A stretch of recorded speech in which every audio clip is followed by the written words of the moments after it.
Hello, guys, and welcome to DISKEY, your key to all things Disney. And my name is Andrew. And I'm Matt. And welcome to episode 3 of the DISKEY Ultimate Disney News Podcast.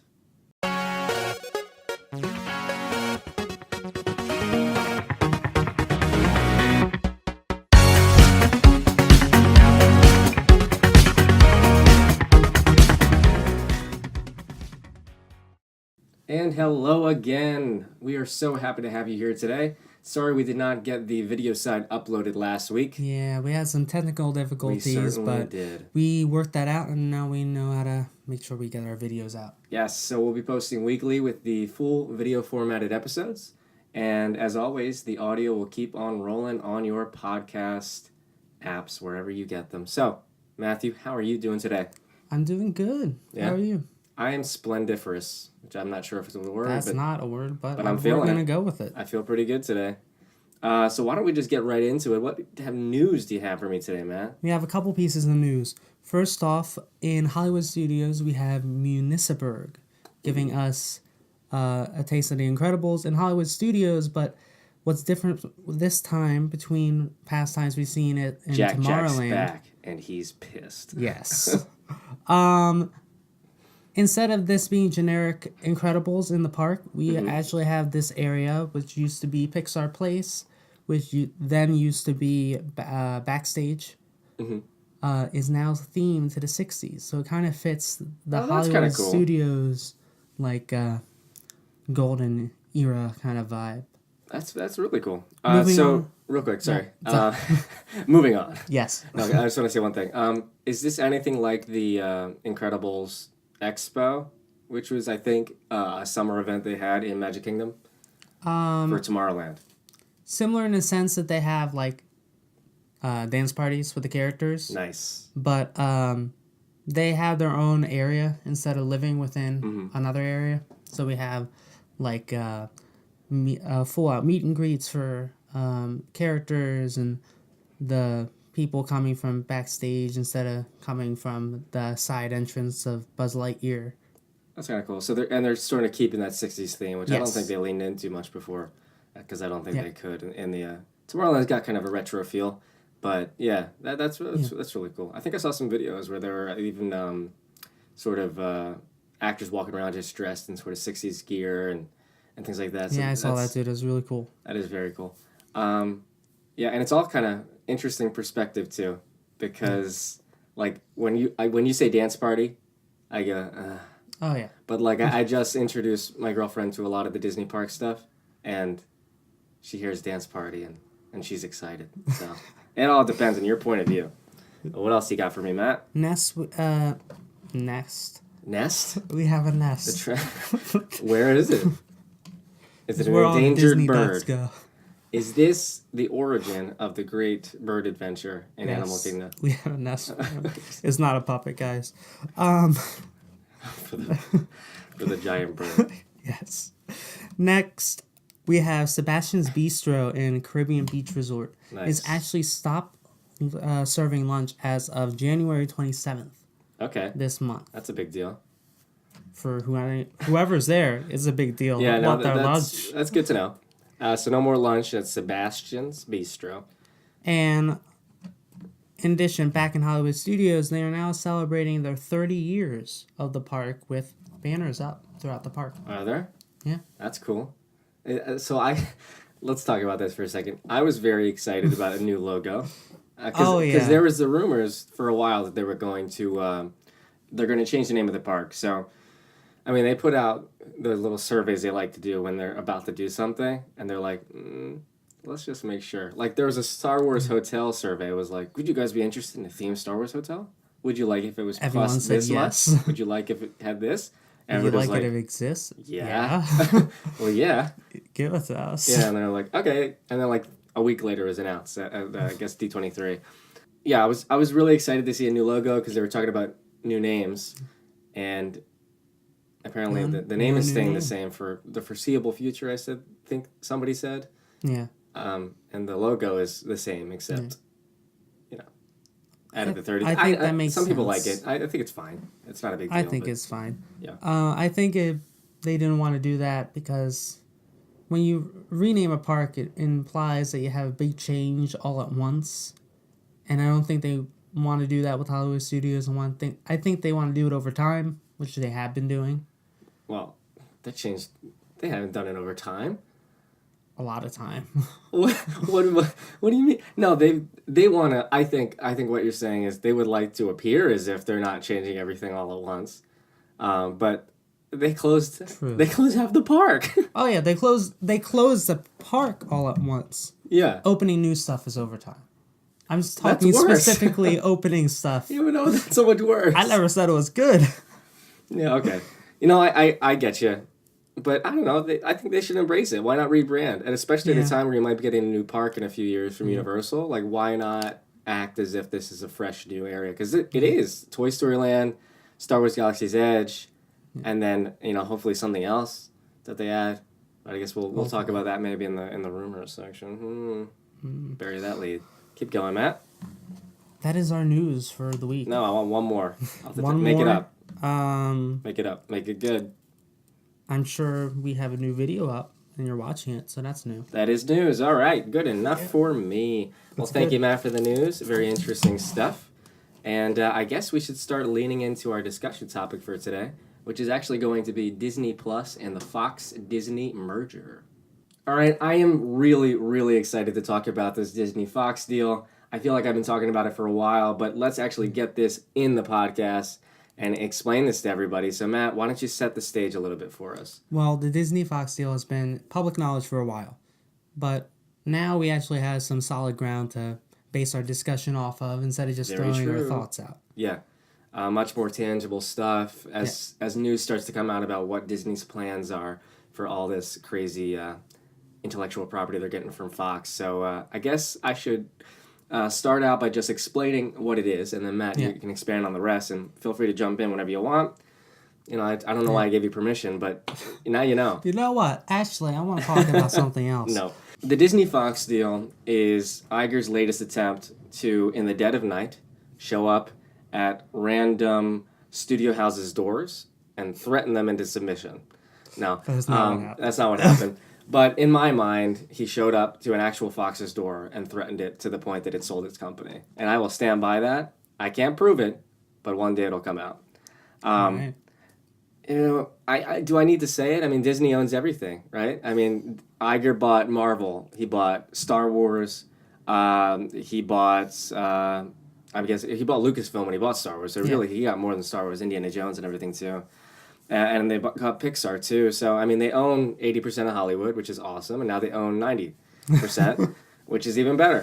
And, that's all in good fun. We're all just joking around here because I am really, really excited that Disney actually got this. Some people aren't. Some people see this as sort of detrimental to experimentation in Hollywood and having different voices.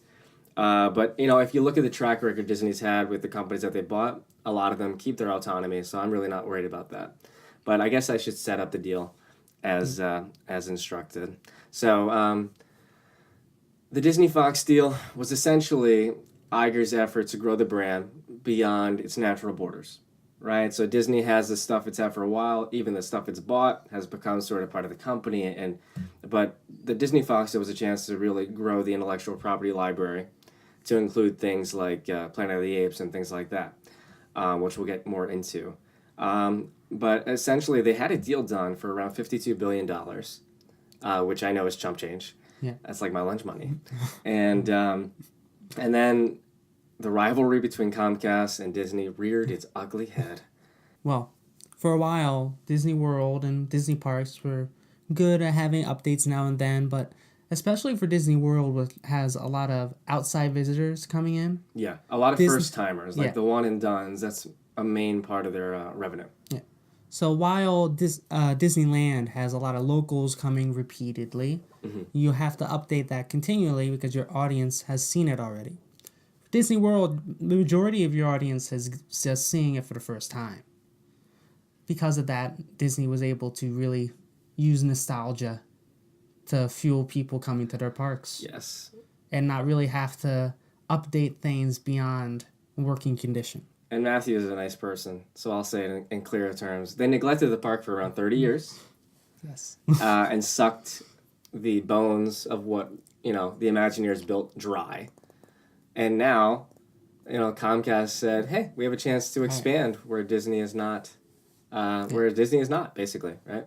Then Comcast went and bought Universal. And one of the first things they did when they bought Universal not only was work on film franchises. Right, and I think did they buy NBC and get Universal or vice versa? I'm not sure. I believe those are I know they acquired both in the same purchase, but please continue. Sorry. All right. So Universal, now owned by Comcast, one of the first things they do is expand the parks. Right. Specifically, Universal Orlando. When that merger happened, Universal Orlando became the park that all the new stuff went to first. Really? Then eventually went over to California. Eventually, I think they have a Hong Kong park that it go to. Right, yeah. They have their international parks as well that they're growing a lot. But the second they had that merger, the first park that got anything new was Universal Orlando, directly competing with Disney World. Right. Islands of Adventure. Yes. They got Hogsmeade. It was just the first part of the Harry Potter expansion, which if you haven't seen, you should definitely check out. It is absolutely amazing. Even if you're not a fan, it's just incredibly detailed. Oh yeah, if you're a fan of parks, even if you're not a fan of like Harry Potter, you'll appreciate the level of detail. I mean, when you see things like Pandora and Animal Kingdom, when you're excited about stuff like Star Wars Galaxy's Edge, really, like, in my opinion, the things that pushed those to being, so ambitious was just how well executed Hogsmeade was, which set up Diagon Alley and things like that. And then when they started building the parks, they had kind of a mission statement to open something every year. Right. Which was pretty much the exact opposite of what Disney was doing. Right. No, and I mean, in that way, it was very good. And some people could argue about the quality of what they're coming out with every year. I could argue against like Too Fast, Too Furious, too many screens. Like that ride just came out. Yeah. And they tend to just kind of get the same ride system and then put a new IP on it. I'm not saying I love Universal Creative for that reason, but you know what? Expansion is expansion, and it has really pushed the Walt Disney Company to expand, and really Walt Disney World to put out the plan that they did at D23, where they decided they were going to add all these new things for the 50th and before. So yeah, because when you come down to it, competition is only better for us. Yeah, competition is king, man. And for that reason, I really think that Comcast has been really the best thing that's happened to Walt Disney World in a very long time. So that's the positives there. And then you also have to understand with this whole negotiation thing, the CEOs of the Walt Disney Company and Comcast despise each other. At least that is what is said about them. I haven't talked to them about it, but they're known. They do not like each other. So there's a bit of personal pride on the line here too. But yeah, so thanks for explaining that, Matt. So they went in. They thought they had the deal set up, and then Comcast decided to start messing around, and they said basically, and they outbid them.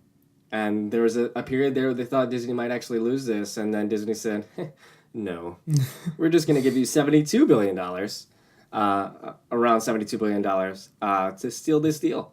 So they did that, and then they canceled the Magic Kingdom Theater, and did some other resort-wide, cuts. But hey, they got the IP. And they bought Fox. So I think the merger becomes official soon, actually, this year. And with that is going to bring a wealth of new intellectual property. So do you want to tell us about some of that? What you know? Well, we know that none of the local sports channels is part of this, or news or stuff like that. So the news station and the local news and sports and stuff like that that stays within the new Fox brand. Yeah, it's gonna be a little weird period of time coming up. Yeah, to seeing how Disney brands Fox, so whether it's gonna be 20th Century Fox, a Walt Disney Company, something else completely. Something windy outside. Tornado. I don't know if our mics are picking that up, but we are lifting. It's going to be a period of rebranding, both on the Fox-owned side of Fox and Disney side of it. So we will have to wait and see what happens there.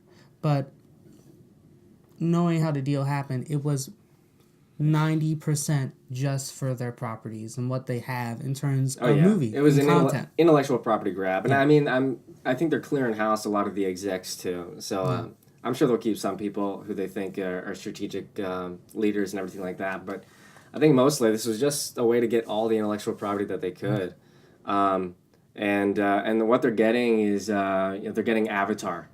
Now I don't know if they're getting the distribution rights, because I know James Cameron is retaining some sort of rights there, but I know that they're going to have rights to Avatar more than they had. Planet of the Apes, I mean, that was low key. I mean, I know low key in the sense, I mean, it made a ton of money, everybody knew about it, but it sort of quietly was an amazing trilogy of every movie got better, in my opinion. I was really surprised with the quality, and the CGI was unreal, what they could do there. Like, I really thought those were people. So that was a joke because of the CGI monkeys. Well, they are people. Each one of them, well, majority of them, of like the cast members were captured in facial capture. Okay. Like, but I made the joke. Yeah. So you should have laughed. Ha ha ha. Thank you. Okay. Right. Anyway, yeah, so they're getting Planet of the Apes. I think they're even getting The Simpsons, which is funny because now Disney owns a good deal of what is in Universal Parks with Marvel and The Simpsons. That is funny. And and then they're just getting the rest of the Fox library. Those are just some of the big ones, though. It's really, really exciting.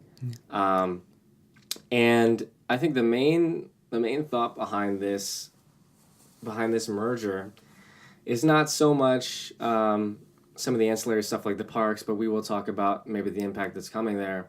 But really, this is about Disney Plus. Yeah. And that's really what we want to get into today, because I think that's coming this year, is it not? It's coming this year. That's insane to me. There's going to be a new subscription on your statement every month, so we should at least talk about it a bit. Yeah. So, I mean, what is Disney Plus, Matt? Disney Plus is going to be Disney's own streaming service. Okay.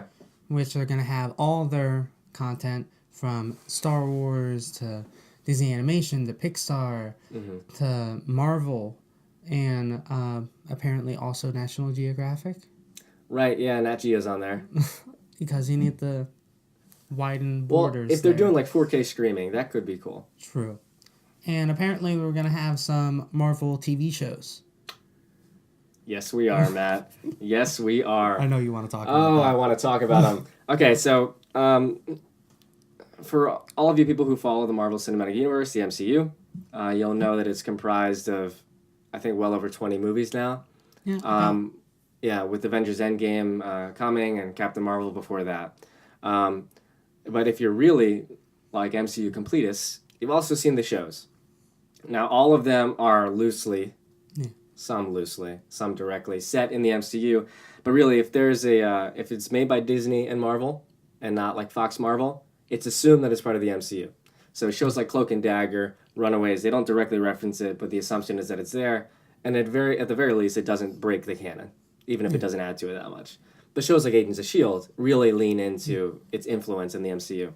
So anyway, there are going to be new shows coming out on the Disney streaming service that I think even more so are going to directly tie into the lore of the MCU with characters and storylines. The big ones coming are a Loki TV show. You didn't hear it here first. And I think they're trying to do a Scarlet Witch Vision show, but I'm not sure if that is 100% confirmed. I've heard the same thing about Bucky and Falcon. Again, I'm not sure if that's 100% confirmed, but the one I do know is happening for sure is the Loki TV show. Which sort of makes sense. I'm not going to say any spoilers now, but I really think that they could put this TV show, I guess, at any point in time in the MCU they wanted. You never know where Loki ends up or why. So I wonder if they're going to do this with a storyline going forward past Phase 3, or if this is going to be sort of a prequel of sorts set in between some of the movies. What's your thoughts on that? Do you have any idea what they might do? Well, I don't think we should talk spoilers for any of the Marvel movies in this video. However, I'll say that I think even though it is more directly made by Marvel in terms of Marvel Studios, I think it'd be a lot easier for new filmmakers working on Phase 4 movies to have them in set times, either parallel and not really having that much impact, or in the past and explaining something further. Yeah, so that's what I mean. I just think that like Disney Plus is obviously going to be controlled by Disney. Yeah. So I think, and I know that they control ABC. I mean, they own ABC at least. So in that thought, you're thinking, okay, well, they can release Agent of S.H.I.E.L.D. when they wanted to. And I think they sort of are by pushing it to the summer with their new seasons, which, by the way, Agents of S.H.I.E.L.D. renewed. Yeah. I did not expect that. Again, before the last season. So it's got 2 seasons under his belt that definitely are happening, which is amazing. Okay, anyway. So the Disney streaming service, though, it's going to have real tight control on when they can release things and the sharing of information. I think Kevin Feige is producing, or he's at least being billed for something on this project with Loki, which is, it hasn't happened on any of the Marvel TV shows, outside if you include the one-shots and things like that. But the TV, it hasn't happened. So I'm hoping for a much tighter integration between the shows. I'd be willing to lose every show and get it on the streaming service if it meant actual overlap with these shows. Or at least, redoing shows as new on the streaming service. But I guess we'll see. I think they want to keep a network presence, especially because they own ABC. So I think Agents of S.H.I.E.L.D., I think New Warriors with Squirrel Girl is supposed to be coming on that too. So I think that'll come. And Agents of S.H.I.E.L.D. obviously is staying.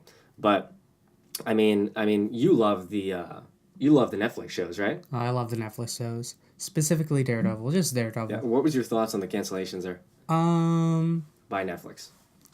Is actually, I am not really liking Netflix right now. Okay, let's tell me why, Matt. Therapy because session. First off, as of a couple days ago, CNBC article has came out with words from Netflix representatives, and they say in terms of Disney Plus, because note that Disney is not the only person or company trying to make a streaming presence. We also have Netflix. Walt's in a Hulu, basement. Hulu is 60% owned by Disney now as part of the Fox merger. Yeah. So Hulu is not separate, even though it appears to be separate. But one that is separate is Amazon, with Amazon Prime. That's very true. But Netflix has come out and said, according to CNBC article, linked down below, that they are more afraid of losing to Fortnite and YouTube than Disney Plus and Amazon. Well, first let's unpack that. So first of all, they're concerned by losing to Fortnite and YouTube. Okay, that's fine. But I don't get Fortnite. We like video games. I don't get it. I guess there's an age thing. I guess. Not really. There's someone listening to this who's screaming into the phone. I mean, we're sorry. I just don't get it. Anyway, let's get back to the rest of it. Well, what that shows you is that Netflix is focusing on being on every device. Yeah. They're targeting niche. That's a fair point. I didn't think of that. Niche shows. Outside the box thinking. Instead of trying to be like, oh, we're going to be this major thing. We're going to be like, no, we're going to find that weird thing no one's making. Yeah. And do 20 of them so everyone has us. And I guess that's sort of the fear of some people who don't like this Fox Disney deal, that there's going to be less of that. But Fox Searchlight has been like, they have put out a lot of the award-winning movies when it comes to the Academy Award season. And I don't think that's stopping. I don't think Disney's going to want to stop that. If anything, I think there's going to be better resources behind it. And having that Fox brand, I mean, it lets Disney release things that normally they don't want their brand associated with. I mean, that's what they did in the 90s. They came out with Touchstone Pictures. If you didn't know, that was a Disney. That was, a Disney company. And they did that specifically so they could release movies that they didn't want the Disney name attached to and sort of take risks in that way and a little more on the mature side of stories. So I think that, the Fox deal is going to be really good for that too. Another thing, I find that hilarious with Netflix, honestly, because as you said, we're talking about the Netflix shows. Majority of Netflix Marvel shows canceled. Daredevil canceled. Yeah, and here's the question. Luke Cage canceled. Iron Fist canceled. Punisher season 2 coming. Get ready for a big cancel at the end. They're adding a teaser at the end. You know how they add trailers? Yeah. At the end of Punisher season 2, there's just gonna be a 10-second clip. First 9 seconds is just gonna be like a teaser for season 3. Last second is canceled. Yeah, just quick words flashed up on the screen. So they say they're not afraid of Disney, and not afraid of Amazon, but they immediately cancel all of the Marvel shows they can. Yeah, and with Marvel not really knowing. Here's the question. So, was this like contractually obligated with their deal? Like this is the stuff we don't know about, and we probably won't. I wonder if it's like, Disney decides they don't want to give them any more resources, they want to get out now, or if this is a strategic move to cancel them right now so that they can start growing their own content outside of the Marvel stuff because they know Disney's coming. I guess they know. And I mean, all power to them. That makes sense. They're not going to be able to release more Marvel stuff. But I wonder if they were forced to by Disney Marvel, because Disney wants to reboot these on their own streaming service, or they don't want Netflix to have Disney content anymore, period. Or if it was more so moved by Netflix, and I think that's what we're not going to find out. But I think is more so moved by Netflix. Yeah, because it came so suddenly for so many shows. That's true. It wasn't like, okay, we need you to go through. It was just like canceled. The worst part of it for me was, even if that was their intention, they have the ultimate right to do that. And listen, we like a lot of the stuff on Netflix. We're not getting rid of Netflix. We want Stranger Things right now. I loved Bandersnatch. And they say there are more choose your own adventure things are going to be. And we'll talk about that for a second. Don't get me on a tangent with that. And Black Mirror I love. Yeah. I mean, Arrested Development, if it ever comes back, with what they're working on with that. Apparently they're filming some stuff for that. I mean, there's a lot of stuff on Netflix that I love. And I love that they're willing to reboot shows. Their willingness to reboot shows. Even Fuller House is fun. Yeah. But to say that they're not going to be impacted by Disney's streaming service, I think is a little it's a little false bravado. I think they're obviously worried about it, and it's going to be worse because Disney's going to be packaging this streaming service. It's not just going to be Disney offering up their streaming service, for a flat rate, which I'm sure they will. But really, the value in it is going to be what you mentioned. They own a 60% stake in Hulu. They own Hulu, so it's going to be a package deal where you're going to be able to get Hulu and the Disney streaming service, and probably ESPN Plus, the new streaming app for ESPN, which they also own ESPN. And that's just going to, if you have a flat rate of maybe $5 or $10 more than a Netflix account, maybe even the same price for 3 streaming apps, I mean, people might make that decision, especially if the content is good. Because Netflix price hikes happen every year. We see that. Yeah. Continually. One just happened. Okay. And it's actually the highest they've done in 12 years. Oh, really? Yeah. So usually a year is like $1 or so. Yeah. But we're seeing anywhere from 13 to 18% up, depending on your plan. Right. So if you're doing like a standard plan, you could be raised by $1. Right. But more premium plans, or some plans in between, having their rate increased by $2. That's crazy. And this is coming at a time where there was a report out that said there was developing an AI to target accounts that share their passwords. That's great. Yeah, which is great. So, I mean, Disney would go a long way if they leaned into the whole family side of the business. And I don't know if they came out with a version where you just have unlimited share. I don't. They need to make money, and they're most likely going to do what they can to make the most out of their streaming app. But if they I don't know how they could do it. If they leaned into the whole family company thing and did it in a way where you could share your password, at least share your account, or have multiple users on an account, and have, that could be an interesting way to build up some goodwill. And then you tack the prices up on them too. Because with this price increase with Netflix, about 75% of people are definitely going to stay on. And that remaining percent, only 8% of people are definitely going to get rid of Netflix because of it. So if we're looking at like $5 more than Netflix for multiple streaming service, people are going to have no problem with that. Yeah, I totally agree. And what I was saying before too, I kind of lost my track there, was that it was not being pushed marketing wise. It sort of just came out, and the day it came out, I believe it was the same day, and if I'm wrong, I'm only off by a day or two. They announced the cancellation of Iron Fist. I mean, what kind of optics are they? Well, they have to know what that looks like. You're releasing a new Marvel show at the same time canceling another one. I mean, that's not going to help viewership. And the other thing is too, like they decide what the viewership is to release. So they never release numbers, and so they tend to release the popular ones. Like they released Bird Box. Apparently got 80 million in views in the first couple hours. Yeah, but that's the only stuff they release. But yeah. They only release their positive numbers. Right, and we will not be doing a Bird Box challenge. Next video they do. We do a Bird Box challenge. But yeah, so I mean, Netflix is Netflix. It's fine. It is what it is. We're more so talking about the Disney streaming service, but we kind of have to mention the other ones. Yeah. If we're going to be talking about that. So I mean, I talked about the Marvel shows possibly coming. You're a big Star Wars guy. Oh yes. Why don't you break that down real quick? Well, we are going to have a bunch of...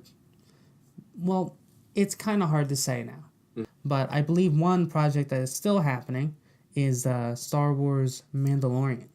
Yeah, and is it director or being produced by Favreau? I believe it's being directed by Favreau. Okay, yeah. So if you don't know Jon Favreau, that is the man who brought you Elf. Iron Man. Iron Man. Iron Man, Jungle Book. Helped make all the MCU possible. Right. Is he doing Lion King? He is, I think. I thought he was producer. Okay, maybe. He might be. Maybe. Didn't he have a presence in Jungle Book? Huh? Didn't he have some involvement in Jungle Book? I think so. Or maybe No. He directed Jungle Book. Yeah. That's what I said. Or maybe we just think he's in every movie. No, I'm pretty sure he directed Jungle Book. I mean, if I'm wrong, I'm wrong. But I'm going to stand by my wrong decision and say he's the director. That's what you do. And I think he's got a lot of involvement with Lion King as well. Yeah. Star Wars Mandalorian is going to be set in after Return of the Jedi, Episode 6. Mm-hmm. So, very slight, soft spoilers. After the original trilogy of Star Wars movies, we have First Order, which is the bad guys, and Resistance, good guys. We don't see a lot of this time where the First Order is building up. We just enter into where they're a force when we get to The Force Awakens, which is Episode 7. Mm-hmm. This show is set in that time in between, if my knowledge serves me correctly, and shows a Mandalorian gunslinger, new character, although we can see his outfit is very similar to different kind of Mandalorian characters we've seen in the past, like Boba and Jango Fett.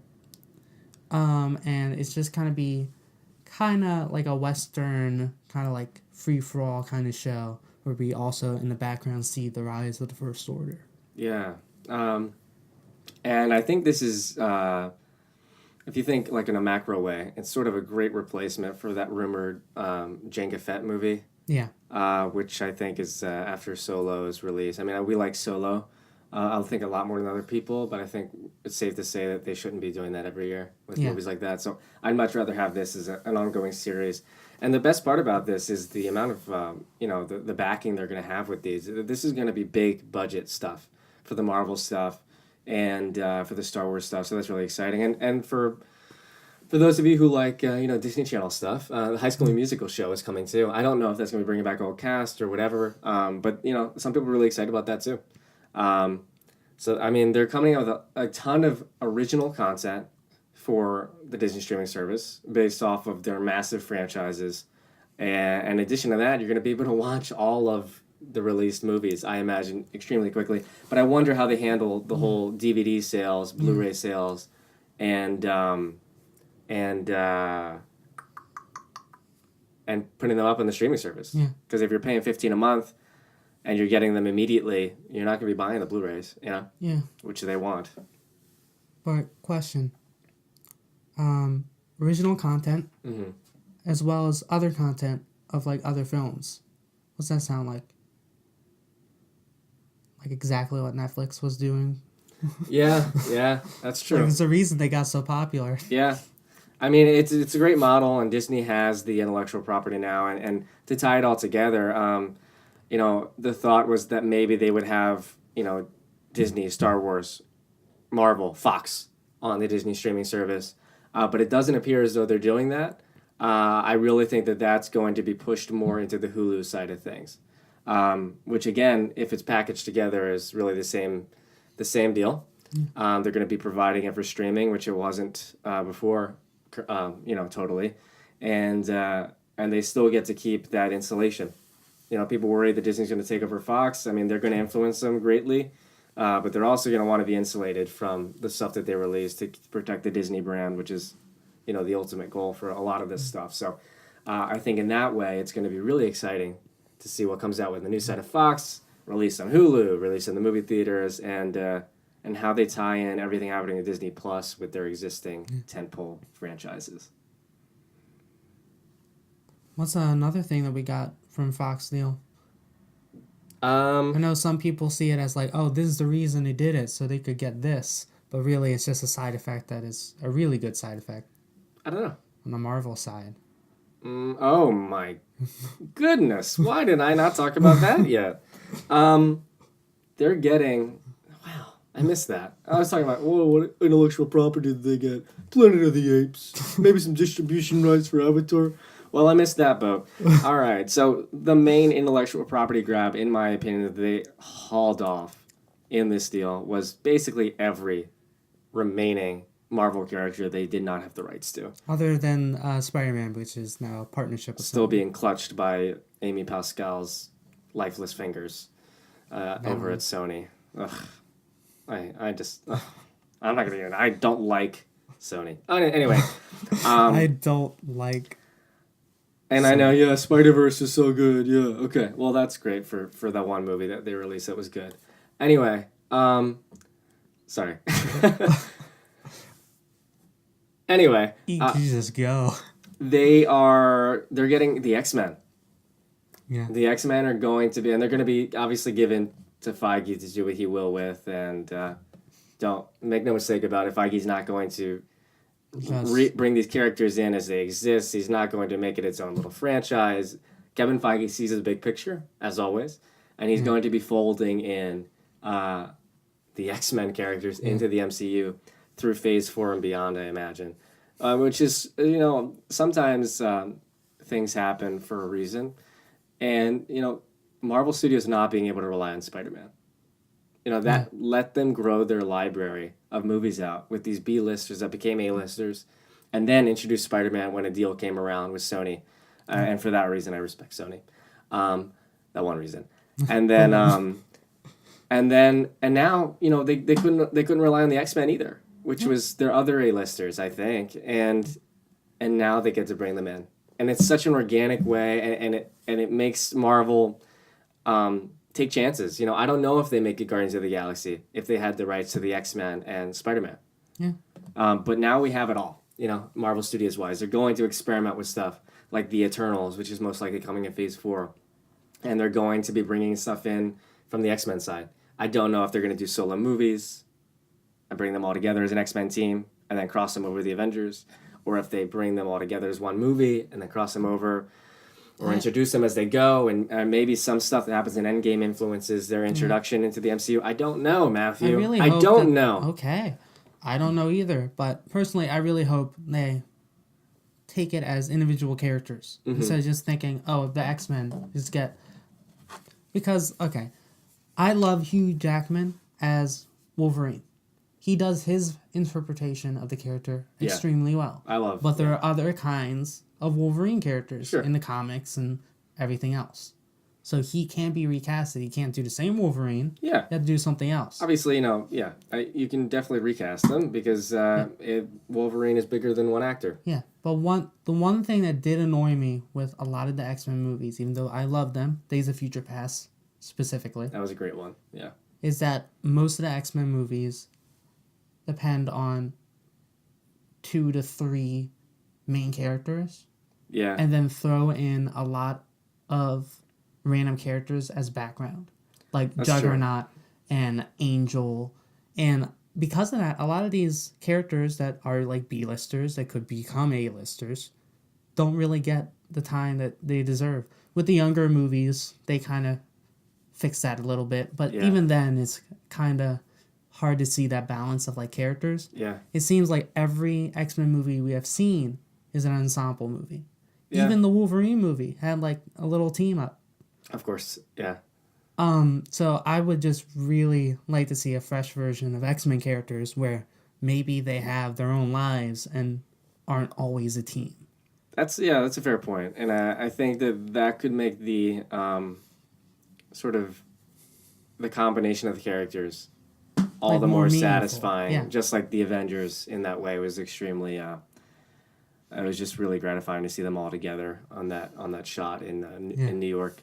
I think they could do a similar thing for X-Men, and then you could even get it more when you combine them finally with the rest. And I don't, it may happen organically as it goes, or they may really try and keep them, not separate universes, but just sort of, I mean, you live here, I live there, and then we cross over. So it's like the Guardians kind of crossed over later. Yeah. They've always been in the universe, but I guess in the universe, not the galaxy, but.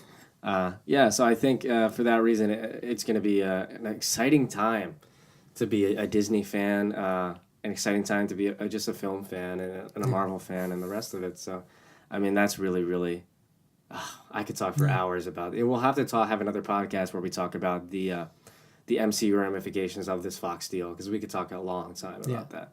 But I guess we should mention some other ancillary things, what this deal could have an effect on.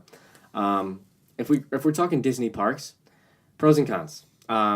Pros, more intellectual property to draw from. Whether, I mean, they already have Avatar in the parks in Animal Kingdom, but I could definitely see Planet of the Apes being included in a park eventually. I feel like that hits on a con, in that you really need to filter out what you can and can't use. Yeah, I mean, they have to be smart about what they can use. And I think the main con here is just the reality of life, which is money, right? I mean, they spent $72 billion on this deal.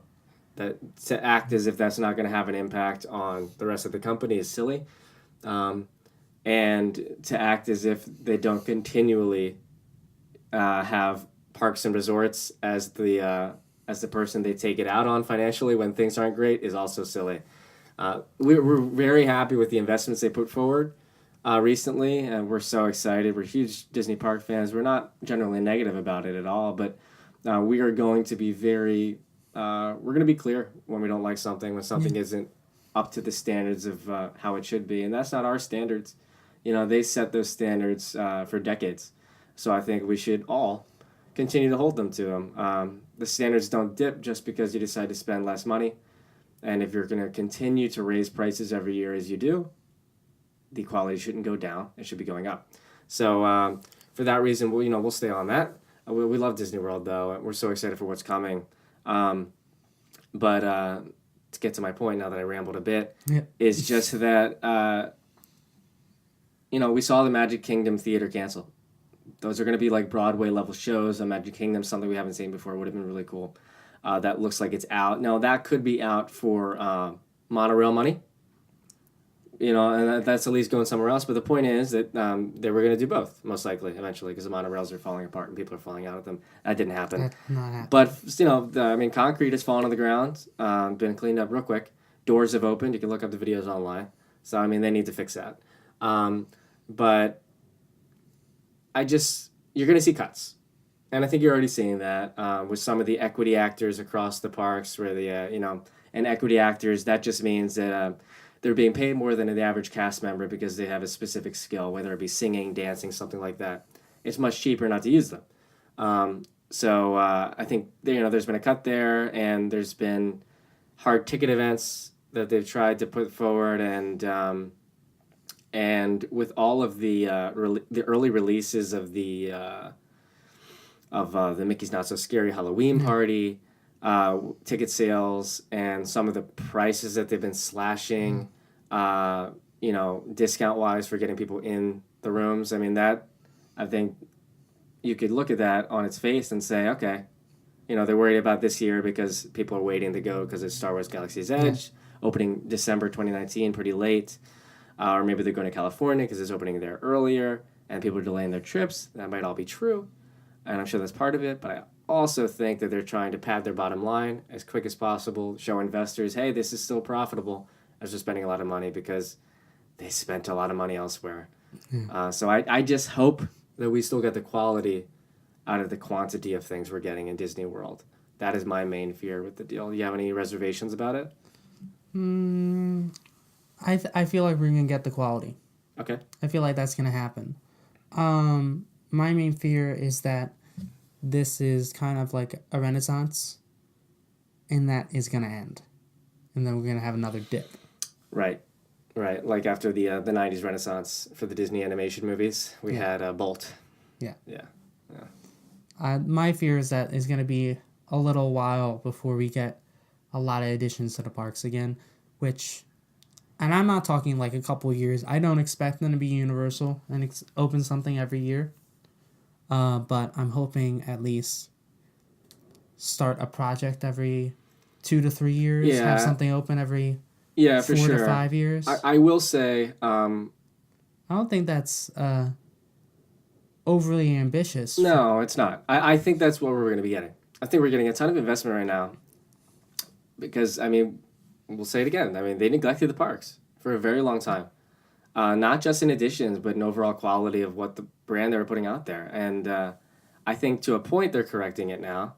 And to another point, Bob Chapek is a plague on Disney parks and should go away. But, that's for another discussion. I just think that Matt's completely right. I mean, we should be getting things updated in the parks, at least every 3, 4, 5 years. That is not ambitious. Should be expected. I mean, why do you think people are going to go back if you don't add anything over the years? So, and I think we're going to be getting that because I think some of the stuff in Epcot, at least because Disney is not the fastest builders, whether that be by choice or by ineptitude. A lot of the stuff they're working on now really isn't going to be open by the 50th, which is 2021, 50th anniversary of Disney World. Between now and beyond 2021, there's going to be stuff opening every year, whether that be new pavilions in Epcot with like Brazil, which is heavily rumored, most likely happening, and or it be a possible ride in the UK, which I've heard murmurs online.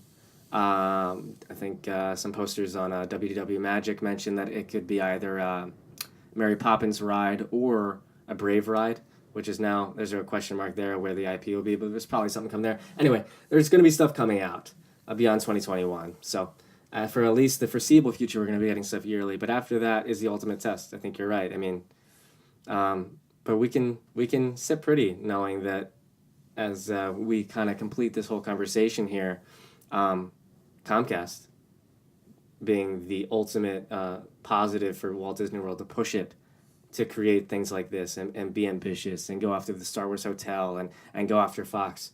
I think they're going to continue to be because there are, I mean, I'll say, not strong rumors, I'll say it is happening within the next 5 to 10 years. Universal's opening their true third gate, their real third dry theme park, which is going to be very ambitious, including things like Nintendo Land and Nintendo World and things like that. And, no matter what you come out with now, Disney's going to have to respond in some way when they come out with a whole new theme park. And they market it as 4 parks because that's what they're going to do. Yeah, because right now they market themselves as 3 parks, even though one is a themed water park. Right, which they have 2 parks. Yeah. But the point is they've shown pretty clearly the marketing is going to be 4 parks versus 4. And that if you're Disney, do you start saying you have 6 because you have the water parks, or do you actually see it as okay? Because that's what Universal wants, to create a week-long vacation. They know that they can't keep people there, and they see Disney as this behemoth, and they have to go use all their time there, and they're going to be coming after that market aggressively. Question. Since Universal's third park would be a water park, if you're Disney and you have to go against a third park, do you make a new gate, or do you bring one of your water parks like to the level that Volcano Bay is right now? I don't think they ever want to bring it to the level Volcano Bay is. I mean, like size and like. Well, I think Typhoon Lagoon is probably bigger. Volcano Bay is compact. It's not a lot of real estate there. I mean, they fit a lot, and I love Volcano Bay. Volcano Bay is Universal's newest water park, or I guess their only water park. Wet n Wild was with them, but it's not a thing anymore. So Yeah, it's a water park, and there's a lot of amazing slides there. But Disney doesn't, is not going to be competing with the thrill level of those slides. They don't want that. But no, I think they're, Typhoon Lagoon's on that level. I mean, I think the theming is more immersive in Typhoon Lagoon, to be honest with you. And Blizzard Beach is popular enough. I don't think they have problems filling those parks. So, no, I mean, the cheap thing would be to remarket something. I mean that's why I don't understand the Disney Hollywood Studios 30th banner. I thought they could use that as not the 30th per se. So maybe they still do. Like 4 or 5 years, just remarket it as a new park, rename it, say all this new stuff is here, and go from there. And that way you get to kind of push out a new park at the same time they're pushing out a new park. But in my heart of hearts, I really hope they eventually come out with just a new gate. And we could talk about that for a whole pod too. There's debates on whether they're cannibalizing their own people, whether they could really bring in new people with the new park, if it's worth it. But if they want to keep growing, they eventually have to put people somewhere, don't they? Yeah. And Magic Kingdom is overcrowded, and Hollywood Studios is overcrowded only to the point that they don't have enough rides, and everything's overcrowded. And they're expanding the resorts, so I don't know, man. I mean, maybe that pushes them to do it, but I guess that's sort of the ancillary stuff, is their effect on the parks and the rest of the company overall. But yeah, you're not going to see cuts in the filmmaking. I really only think you're going to see stuff like that in parks or resorts, which is concerning. So we'll have to keep a close eye on that. All right, guys, that's going to do it for today in our discussion on Disney Plus and its effect on the Walt Disney Company. Thanks for hanging out with me today, Matt. You're welcome. You have any parting thoughts for our loyal listeners, viewers, fans, No. Okay, well that was to the point.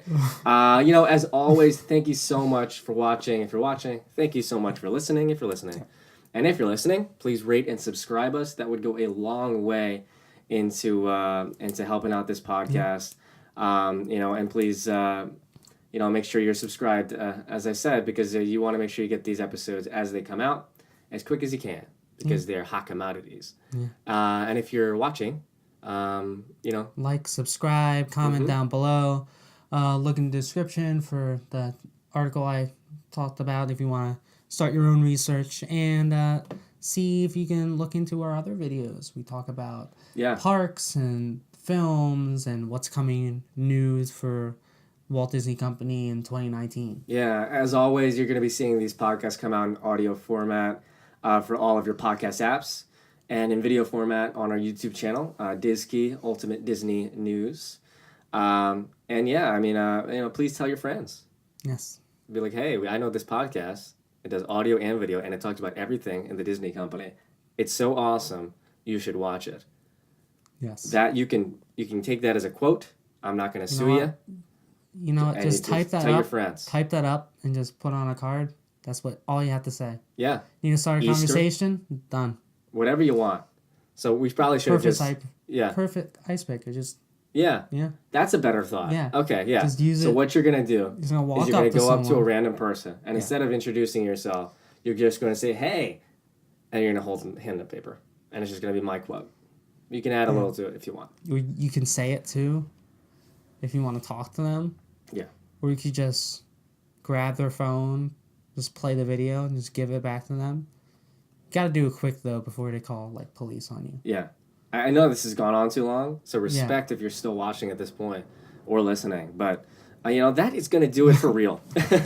So, again, thank you for listening. Thank you for watching. And we cannot wait to see you all next week on episode 4 of the DISKEY podcast, where we will talk about something else of great interest, I imagine. Hopefully. Yeah, so, Matt, why don't you close it out? This is DISKEY, locking up.